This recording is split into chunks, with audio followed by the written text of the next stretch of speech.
and I'm really delighted to welcome Tom Mostad.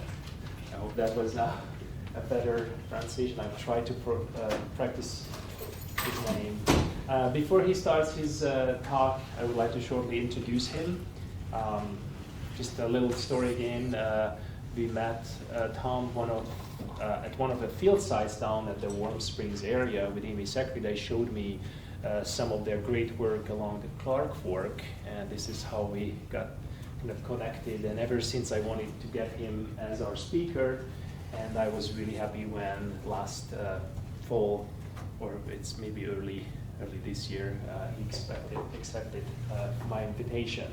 So Tom Mostad, for the past 12 years, has been an environmental scientist with Montana Department of Justice Natural Resource Damage Program. Tom has focused on project management of restoration actions for the Clark Fork River for the past 9 years. He also is involved in the Anaconda waterline replacement projects, various land acquisitions, Clark Fork River in-stream fall acquisition projects, as well as technical support for other potential NRD claims. He received a BA from the University of Montana in geology with an emphasis of professional geology. Prior to joining NRDP, Tom worked 15 years for the Department of Environmental Quality in mine waste cleanup and hard rock mine permitting. With this, I would like to give the podium to you and welcome to our seminar. Thank you, Robert. I like to say first that, I started off in geology and moved to reclamation, to remediation, to restoration. So I'm getting greener as I'm getting older, which I think is a great thing. And I know Robert might disagree, but I think the fun science kind of ends today. It's more of a practical look at what I do for a job. I think you all are interested, or should be, in trying to get a job, and I'd like to promote that. I think there is a big need for restoration project managers. It takes a diversity of talent to do that. We are required to go out to sites that have yet to have a claim against them, to do the science, to figure out what are the injured natural resources, go through all the legal documents that it takes to file a claim and to award the money to us, which then we are required to go out and implement the project. So it's a cradle to grave kind of job, at least if you are hang around long enough to live through that whole sequence, which can be quite long. But so I'm going to talk about some practical kinds of things. And as a restoration project manager for the Clark Fork River, I'm going to proclaim that I am the manager of the largest river restoration project in the country, maybe in the world. Hopefully you're skeptical of that. But it really depends on what you define as restoration. I think that term, and Robert and I talked a little bit about this earlier, is not really well defined in that really, when you Google the largest river restoration project in the world, a lot of Elwha Dam comes up, where you remove a dam, a lot of fish can access, which is undoubtedly a great project, but my boss here, Doug Martin, helped be part of the Milltown removal, which actually allowed fish to even move up further, many more miles than the Elwha Dam. So what exactly is restoration? Is it removing dams? Is it working directly on projects? Is it doing other things to help the resource? Well, I'll talk a little bit about all of that.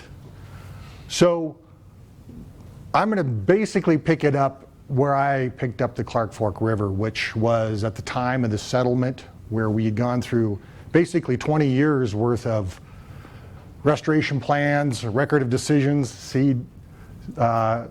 consent decrees, SMOAs, all kinds of legal documents, and basically handed this project ready to try to implement, which I had implemented projects before, but This one is on a scale far outweighing anything else, and it really is a significant restoration remediation project. Some people have defined it as a remediation, so there's a new term for you, where we integrate restoration with remediation, meaning in those legal documents we work together. We have to. And it's not just that remediation does their thing and I'm handed something and I deal with it. It's more integrated than that.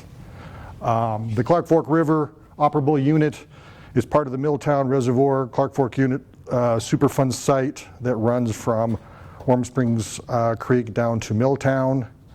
Has all the suite of metals that come from Butte and Anaconda here deposited in the floodplain. But the main reach that we're working in is Reach A, and that's from Warm Springs Ponds down to Garrison. So what I'm handed is, after remediation, it cleans it up, right? That's what remediation does. It makes it clean. Well, what does that mean? Does that mean removing all the tailings? No. That rarely happens, that 100% of the contamination is gone. So I've got to deal with residuals and a floodplain that may be looking like that. So some there's quite a bit of coordination needs to happen actually as remediation is doing their work. So what is remediation? Well, it's to abate an endangerment to the public health, public welfare, and the environment. You'll hear that a lot, public health and the environment kind of thing. And the process works, I think, real well on the public health side. I think there are standards for that remediation, EPA, DEQ handle, that kind of thing. Then we get down to the environment part. And I think that is a grayer area when what do you need to do with the environment? Obviously, restoration is environmentally minded. Is remediation going to take care of the problem for us? So we often have discussion about what exactly remediation is and where does restoration start. I think inherently some of this discussion kind of stops because remediation has the capability of coming back and doing it again. If they don't meet their goals, they can come back, redo, or have the PRP come back and redo. Well, if we're going to step in right in there and do restoration, we're not really interested in redos. We'd like to see this thing get to the end. So there is a middle gray area between there that we often have discussions about exactly where that handoff has occurred. On the Clark Fork River, I'm not exactly handed a flat surface like this, because actually things happen prior to even seeing this flat surface and getting the restoration, the green stuff, to grow. So actually it starts with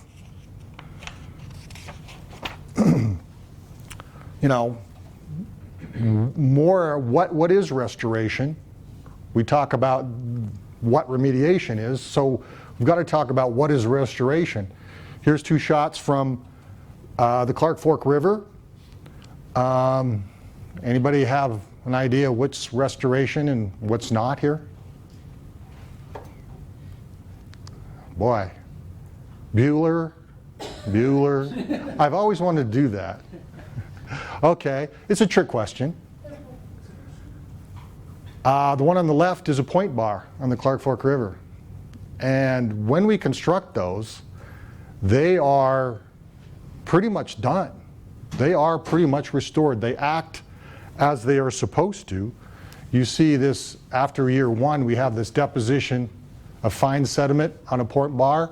We have immediate growth of vegetation on it. So, might not look like much, but it's functioning correctly, and it functions pretty much right after we're done with it. Now is this functioning the way it's supposed to? That's a harder question. That needs to look at plant species, whether or not over time this is eroding. It's probably, for the most part, it looks pretty good, but I think it's not always simple what exactly restoration looks like. And in this case, it's kind of what we have to work in a definition of restoration comes from CERCLA. Okay, CERCLA defines restoration is to restore, replace, or acquire the equivalent of natural resources injured or resources lost by the release of hazardous substances. So it's quite a bit, and it's in parts.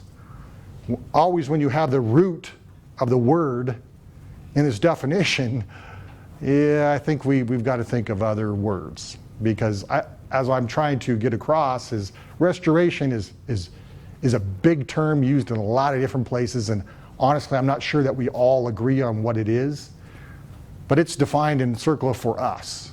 So in this case we restore things at the injured site, and we call that restoration. Replacement, any idea what replacement involves? Anybody? What do you think? What's that? Replacing it with another site? Right. Basically, you have an injured resource because there's an injury occurred on that particular site. So let's say the groundwater of Butte has been harmed, injured, which it has, where NRD money is being used to build Basin Creek Water Plant to bring clean green groundwater to Butte. That's a replacement project. That's perfectly fine under the definition. It's not on site, but it's taking care of the resource at a different location. Acquire the equivalent of, that's pretty much purchasing land. When we have injured resources along the rivers and uplands in Anaconda, we purchase land. There's quite a number of big purchases. Big Butte, right up here, has been one of our purchases. So we can try to replace what is lost by acquisition and protection. The other part is services lost, and that is when you harm a river, you can't fish in it, or an uplands, you can't hunt in it, so we can acquire some property to help us with those lost resources.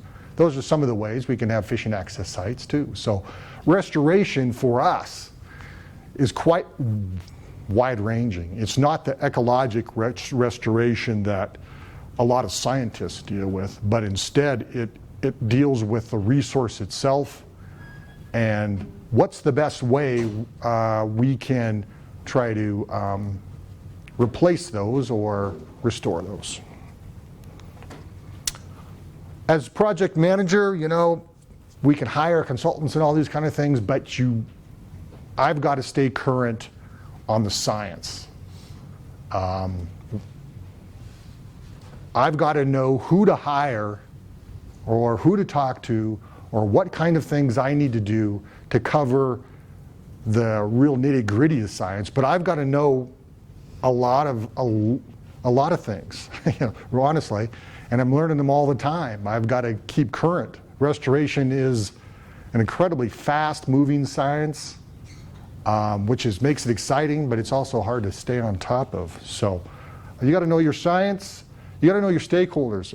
Clark Fork River has numerous stakeholders. We, like I said, we work quite closely with DEQ. We work with the counties on a nearly daily basis. We work with CFR Tech, which is a technical assistance group. We work with a design review team, which reviews the designs after we're done.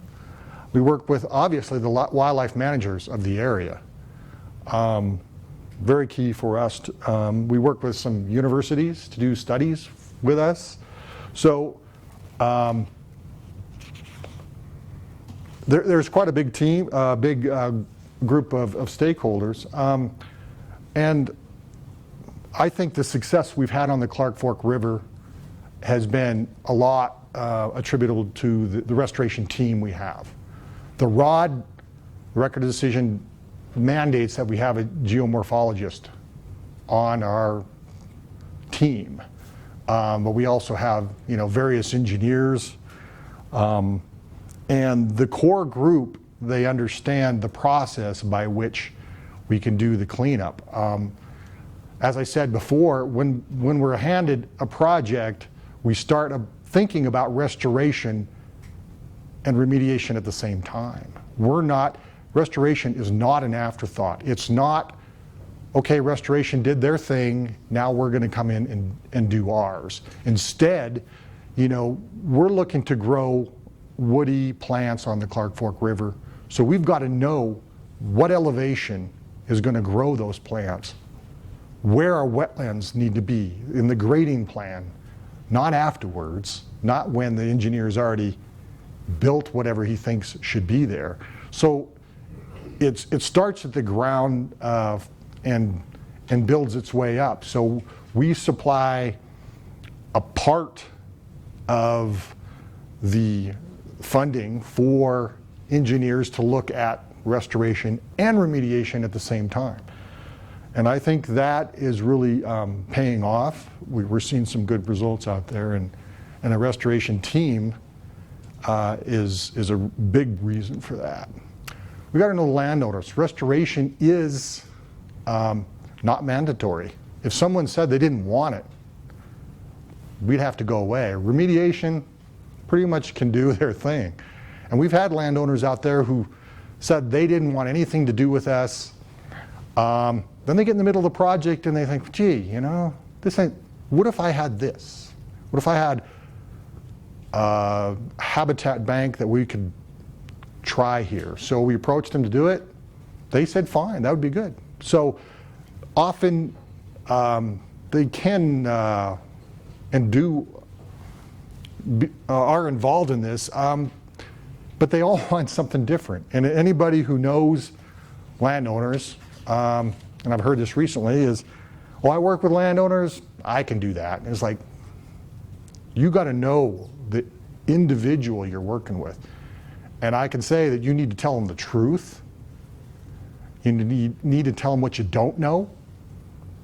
You need to continue the conversation as you're moving through this process. It takes us many months to work up a design and bring it forward to the landowners. They've got to know where you're at in the process. And to this point, the honesty and upfront things have worked. We don't ask them what they want necessarily. They usually tell us that. Instead, we say, of these options, here are what we're going to do. How about if we do an extra wetland here, or we do a conservation easement in the end, or all kinds of different ways we can integrate restoration. But it's really important to know the people that you're dealing with. So, and you've got to know your goal. This is a good example here of what we first saw on like phase 1 of the Clark Fork River. We saw a bank with raw tailings in there, and we saw a lot of vegetation. And you go, okay, we're trying to grow things. That's what we're trying to do. Well, there's a bunch of stuff there. What do? Do we remove this or do we not?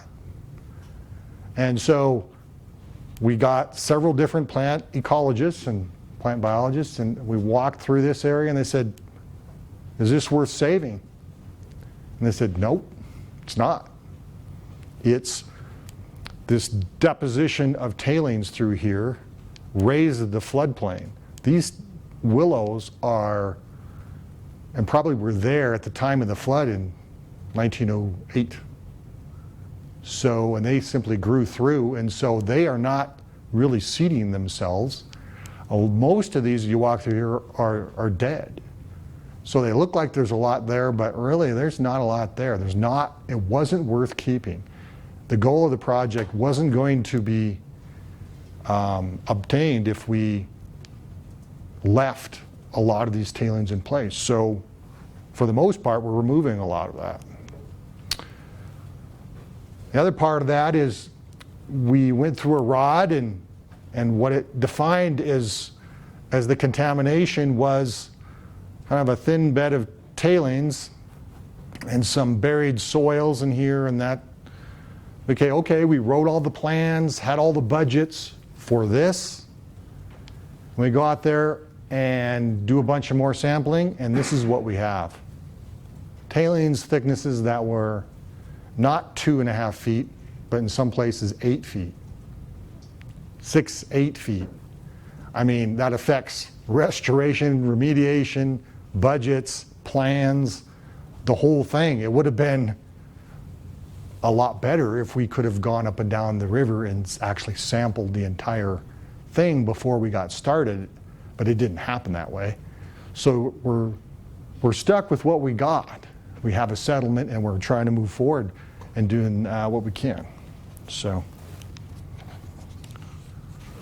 when we talk about goals, we know that restoration is to restore habitat of the Clark Fork River.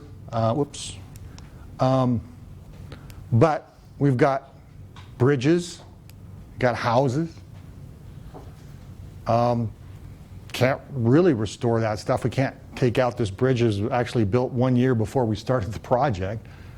The restoration has to be defined in a different way than like back to native riverine kind of environment, which doesn't exist and didn't exist before the contamination came along. But surely after we got started, these are kinds of things you just have to deal with. So we come up with, this is one of the goals, is to restore the in-stream habitat within the Clark Fork River and its tributaries to support the complete life history of salmonids and native fisheries. So you can see from that is that this goal doesn't necessarily mean you got to remove houses, but instead this is kind of where the idea of replacement comes in. We can work in tributaries to restore this more cost effectively than we can on site. We can go out and get in-stream flow from irrigators, because obviously if there's a river there and there's no water in it, and last year below one of the diversions we typically have about 40 CFS in the river. Below Galen there was 2 CFS.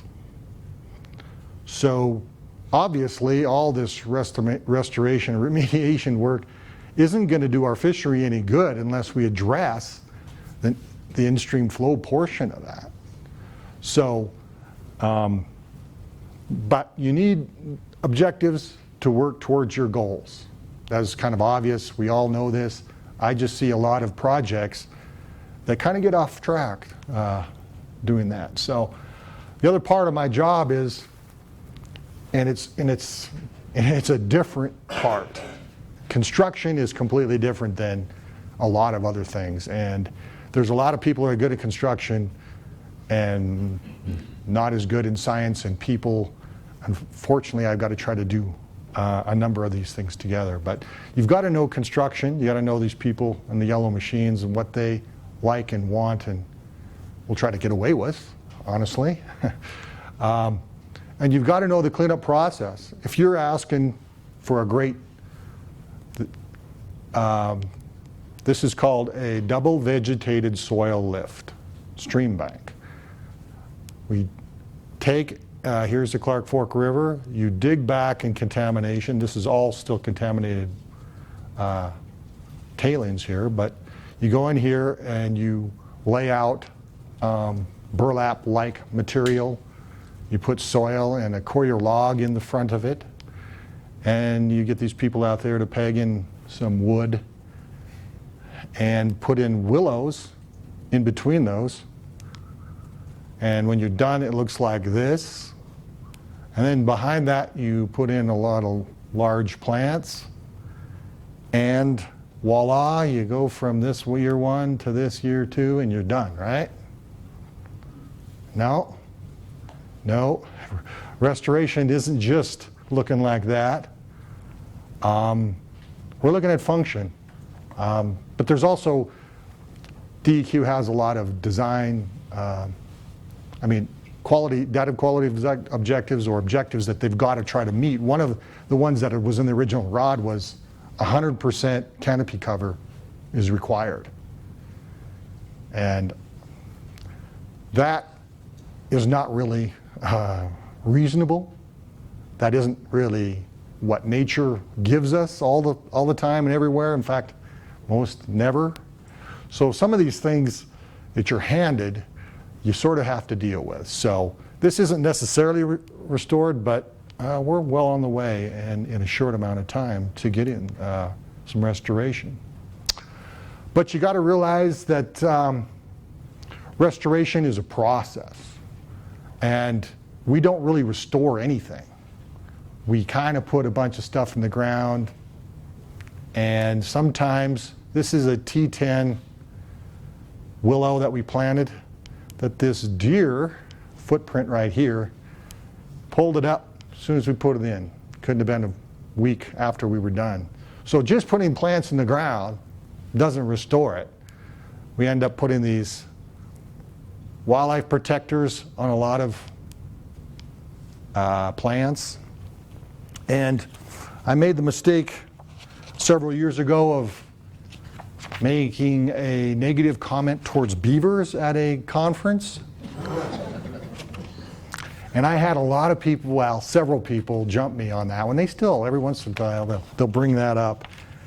And what I'm trying to say here is, beavers, I don't really have anything against beavers, except for it costs us about $250,000 a mile just for the plants.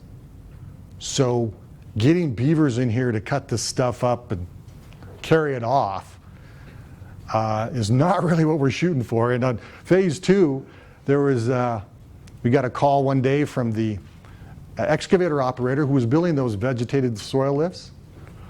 And as soon as he was like 20, 30 feet done with a section, he'd move down a little bit, and this beaver come up, walked right down the vegetated soil lift, and like he was at, the Golden Corral, and mowed off the willows as we were building them. Now, again, I don't have a problem with beavers in the long term, but short term, that's amazing. Those creatures are amazing. So you don't necessarily want them right away. We're doing this all for wildlife, really. But hopefully those beaver promoters will understand it's a process we've got to go through. And then you got to know what to monitor. It's really important that we do some monitoring. I think everybody knows this, but as my supervisor drills on me, that's supposed to be part of my job, but honestly, it is extremely difficult to try to monitor to your objectives and your goals. It actually sounds easy, but it's not. What the matrix you use to determine what's good enough is rarely something that's easy to measure. It's instead what we do out here on the Clark Fork is called rapid assessment. I'm not sure if Hank, other talkers have mentioned that, but when we go out and instead of doing transects every 100 feet or stream cross sections, instead we take the whole group of fishery biologists, engineers, hydrogeologists, and we walk the area. In a couple of days, we walk all parts of it and say, one of three things: is there a problem? Is there not a problem? Or do we not know? We see something and we're not sure if it is. So when we see something and we're not sure if it's a problem, then we do a little more in-depth look at to see if it's a problem or not. But in that way, we can get a lot of monitoring done. It's not as scientific, but I can tell you that when you're looking at vegetation and stream banks, a lot of it's visual. We can determine whether or not and use our professional judgment it's a little more difficult to measure things in inches and say, gee, we thought the erosion rate was going to be 3 inches a year and it's 4 on this spot. You know, that doesn't do a lot for you. So then you got to know what success is, when to say you're done.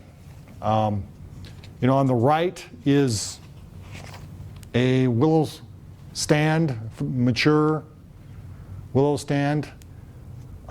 Here we're well on the way to a healthy stand, but we're not there yet. But do we have to have full mature willows in a spot to say we're done? I don't think so. I think what we've got to say is every time we go out and look at this, it gets better and better. And we're on a trajectory for restoration. So to say you're done in any particular spot, I don't think it's nearly as important as you're on the pathway to improvement. So you look at the overall goals of the Clark Fork River, and here's early 70s picture of the Red River, as it was called in times. And this is what it is, at least in a location in phase 1 now. You know, there's a lot of reasons for this. You know, as I say, there are lots of remediation up here in Butte. The ponds are improved. Silverbow Creek's improved. Clark Fork River's starting to be improved. So long-term goal, we're heading in the right direction.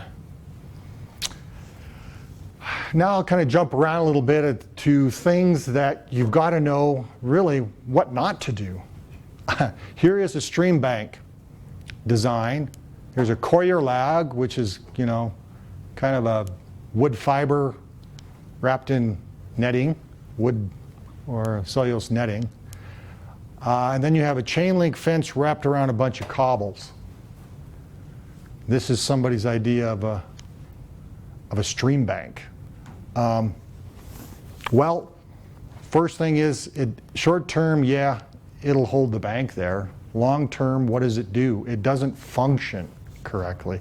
The river won't move, or this chain link fence is not going to act as a natural system. So this, in my opinion, will never lead to restoration. You're going to have continual problems with that. And over here, you've got flow coming down towards you, and this log, this is a small, I don't know, 6-inch or so lodge pole put in the ground, anchored with a couple of rocks.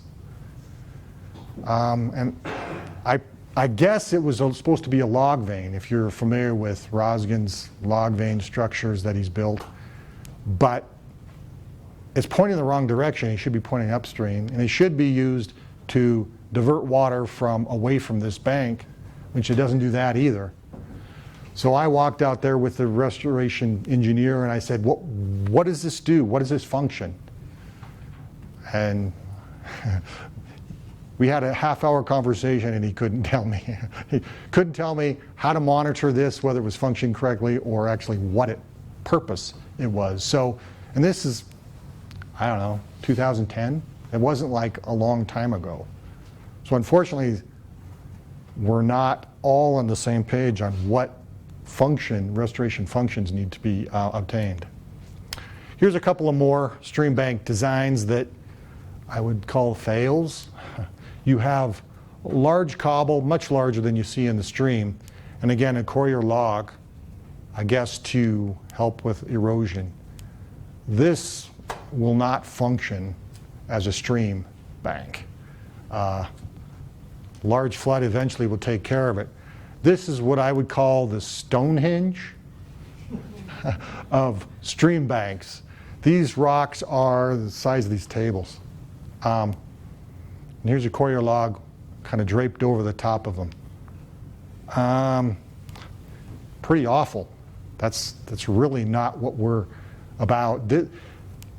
This project's rod was based off of the rod in the Clark Fork River. Clark Fork River took longer to implement. So this was done in 2010 down in Colorado. So it is what the Clark Fork could look like if we didn't try to push through restoration kinds of activities along with remediation. So I think we've improved our banks quite a lot from what was acceptable in there. So you also have to know what failure is. When you go out to these sites and you'll see things and you'll say, here we constructed one of those vegetated soil lifts here. The willows are coming up here along the side, has some plants in the back. This root wad right here was over here. It was like this one here. We come back the next spring, we had erosion behind it, it cut it off, it's sitting in the, not in the middle of the stream, but it's not what we expected. It's not what we really wanted. It's not what we engineered. But do we fix it? Do you go in there and remove things just because they're not like what you thought they would be? Took us all of a couple minutes to say, no, we're not going to remove that. It's going to be there. The bank is functioning like it should. This root wad has maintained its position there for a couple of years now. Not hurting anybody. We just sort of something you look for. You know, I mean, you watch and see if it causes a problem. It could, I suppose. We could force water along this bank and have some erosion issues, but we haven't to this point. So it's not always easy to tell exactly when you do fixes. Often the Mother Nature fixes it for you over time. If you're not careful, it can cause a lot of problems. But another thing is there are a lot of solutions to the same problem. Here are 3 different types of stream banks, and there are more than that out on the Clark Fork River. There's at least 5 or 6. This is a raw log cobble matrix that we built on a highly erodible area. Here's that double vegetated soil lift. And here is a bank that we did very little with. And you can see there's a little bit of erosion going on in this area right here. So because of these willows didn't survive.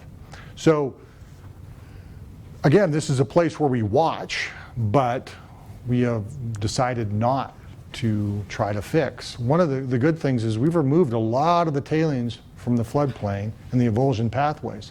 So if this happens to erode more, we're not going to erode away some tailings. They're not going to get back in the stream. And so for a river to function, we want it to move. It needs to move over time.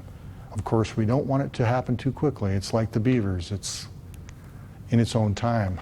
So I'm going to talk specifically about a project on the Clark Fork River. The Clark Fork is divided up into 23 phases of several miles each of the 47 miles. So this project is phase 7. It's located right here near the boundary of Powell County and Deer Lodge County, near Racetrack Exit. Racetrack Exit is right there. Here is Racetrack Pond, as it's called. Our NRD program purchased this property back in 2009 through a grant from TU. So it's state-owned property. This is the Clark Fork River that is flowing, I guess we're looking south, so it's flowing this direction. You go out, you look at aerial photos, and we see these 4 points, and you can see kind of faintly that there are 4 meander cutoffs in a row. I'm not sure if these are totally natural or not, but in 1955, it's obvious something's happened. There was floods in the 40s that could have happened, that could have caused this. So here it is, 2011. Here's the pond now in place. The pond wasn't there in 55. It was built for the interstate. So they removed material to do the interstate exchange there. You go out to the site and you find these massive wire riprap. These things are 20 feet long and 10 feet wide, 10 feet deep. They're really scary, actually. If you stepped in it, I'm not sure you'd get out. But there's also some Edsel, I think, is in there. Fords make a good riprap. They use them a lot. So we've got, obviously, we've got those meander cutoffs. We've got erosion. I'm sorry. So we've got somebody trying to deal with the erosion part through that. Then we went out and sampled it. You can see a bunch of points through here. This is the number of samples on that site, hundreds of grid samples to look for contamination. So we found some, and this is an elevation map, actually. And what the important part is here's that pond again. Here's the current river, and this is the floodplain. And green is low. Yellow is higher, red is higher than that, and black is the highest. So what we've got is a river running up through here that's perched over this meadow. There's quite a bit less contamination out here, around a foot to a foot and a half, versus in here. Some of this height is tailings, but even after we remove those tailings, this area is still going to be higher than this. So I was handed this project and said, you know, hey, what are we going to do? EPA wanted to, or DEQ wanted to take out the wire and put in rock for riprap.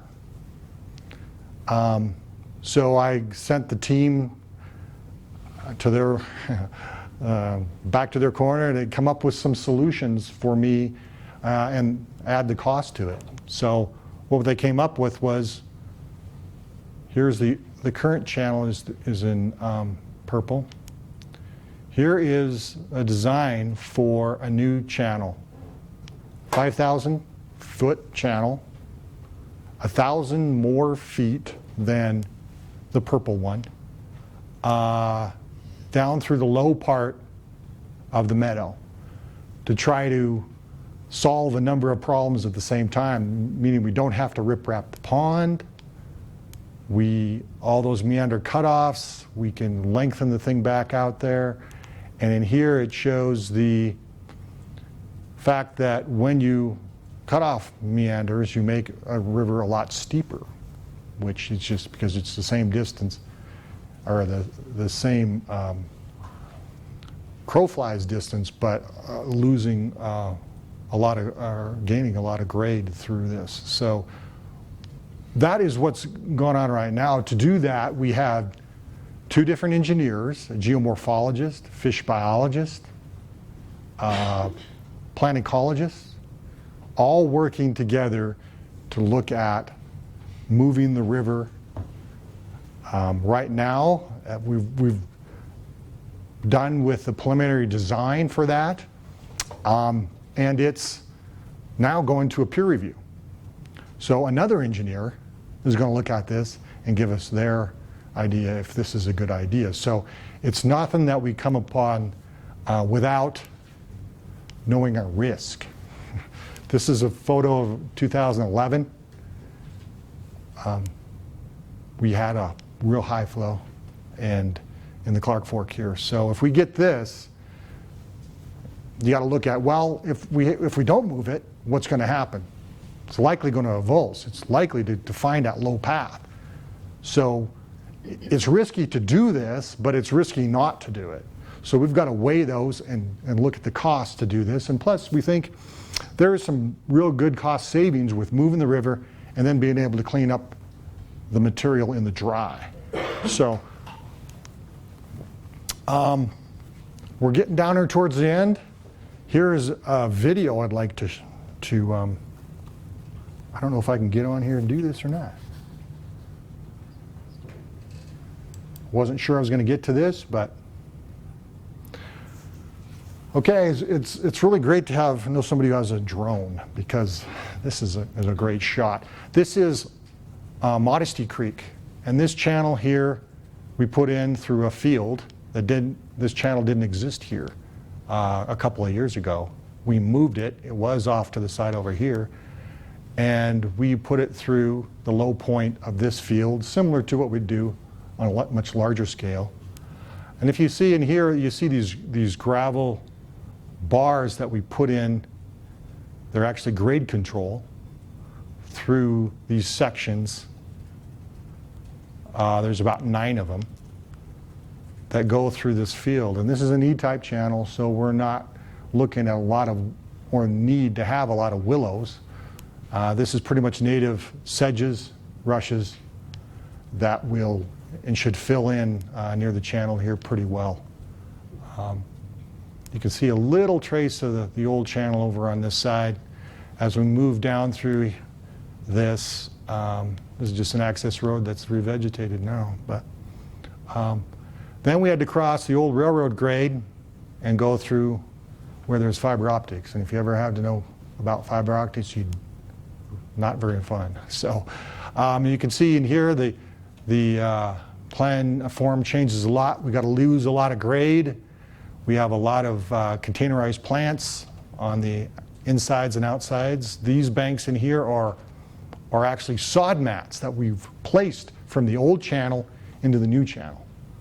So we used a lot of that material that we had from the old channel. That old channel actually dumped into an irrigation ditch, so it was never connected to the Clark Fork River, at least in the last, I don't know, 80 or 100 years. This is the Clark Fork River here, and you can see some of the larger remediation going on with that. We'll take a look at upstream now. Here's the Clark Fork River. Here's some of the remediation. Here's some of the cottonwood galleries that we saved. Over here is the old channel, runs along this way.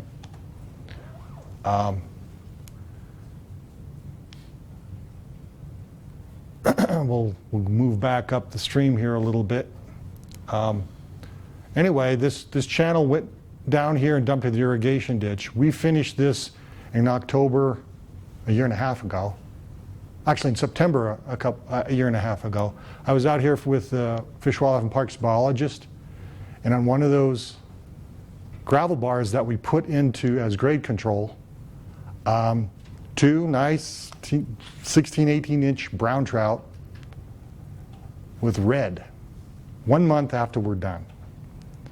There were 6 more reds in this stream that hadn't been connected to the Clark Fork River for 80 years or so, already using the site that we just put in. So I don't know if that's restored, but I know it's got some function. There is another Galen Spring Creek right here that we also reconnected because it was cut and put into that ditch. So we also did that one. It was quite less dramatic than the other one, but anyway, that's pretty much it.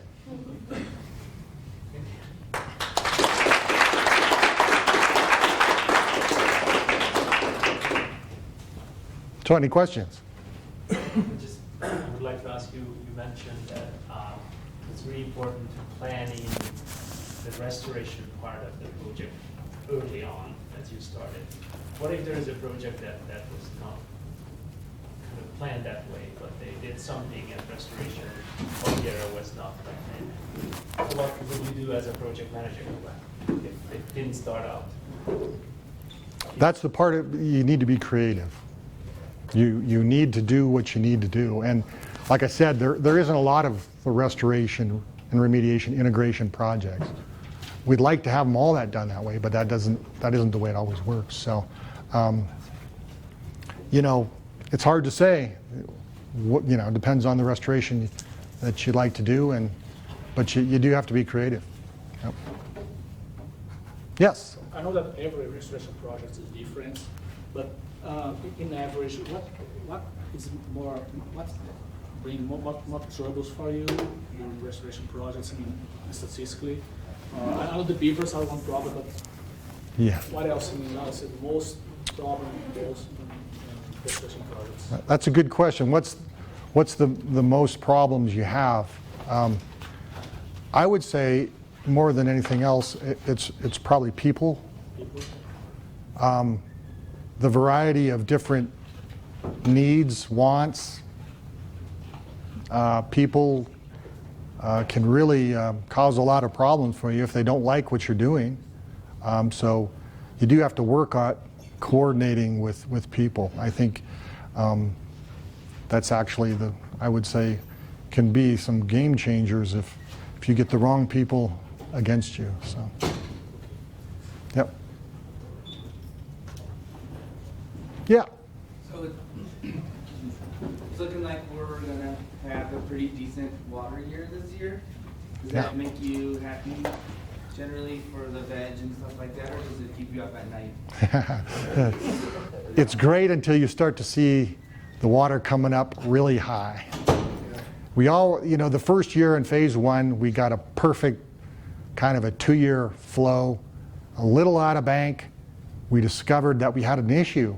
We had an avulsion, and it cut through a very steep stretch and caused a little bit of a problem for us. But then the water went down and we fixed it. But if it would have been a 10-year flow, 20-year flow, Milltown had a really nice flow the year that we finished that one, and that causes some issues. So yeah, we like to see the flow, but we'd like to see it not too much, and that's all part of your risk. You're got to be a gambler if you're in restoration. So yeah. Yes. Yeah, when you ran into either unexpected tailings or depths where you did not expect to find tailings, or side channels that you did not expect to find tailings, what was your objective for removal? I mean, how far up the side streams and how vigorous did you pursue Right. tailings removal? Well, the tailings removal is centered around what the erosion rate on the river is at a specific place, and it's 90% of basically the 100-year erosion rate. And then you look at avulsion pathways, and you take those two. So that's kind of the starting point. There are tailings that go outside of that, but basically, unless I can, and the landowner agrees we want more wetlands out there, there's tailings being left in place. And that was intentional. That was part of the whole plan. So we try to get as much as we can if we can get people to do extra things, but if all they want is some tailings removed for pasture, that's really not really what we're about. We're trying to create more habitat, not more pasture. So that's, a lot of it, there are places just within that avulsion pathways that, is change order, or it's basically built into the contracts, so we pay for it. So, yes? Do you do any modeling, or is the science not advanced enough to predict what's going to happen in the next 1908 flood? Oh, I think we don't have to do any modeling. You don't know what's With- going to make a mess, right? It is. Whether we do this or not, a 100-year flood will make a big mess. And with these tailings removed, it won't be a contaminated mess, at least as much of a contaminated mess. So that's our point of view, is we know there's no stopping the big flood. It's going to take, the cottonwoods and the willows will be, a lot of them will be gone, no matter what. So we don't have to model that, but we do model, do some HEC-RAS modeling on our channel to try to see what the 10-year event is doing. We try to keep an eye on that, but above that, it's sort of all bets are off. No more questions. I'd just like to thank you again. Thank you.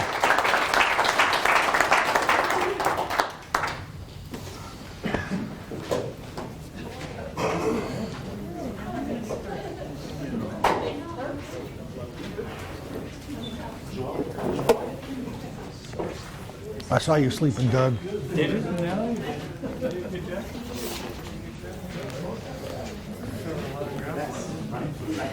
I did, and it was hard to keep it in the 50 minutes. I barely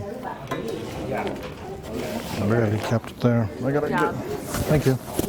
That's great. Thank you so much. Thank you. Really good. Oh yeah.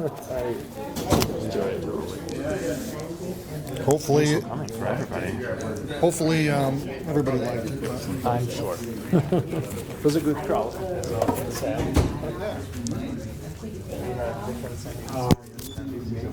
think it was not working. Yeah. Oh, okay. So it's really good. Because I recorded you, I show your document. Yeah.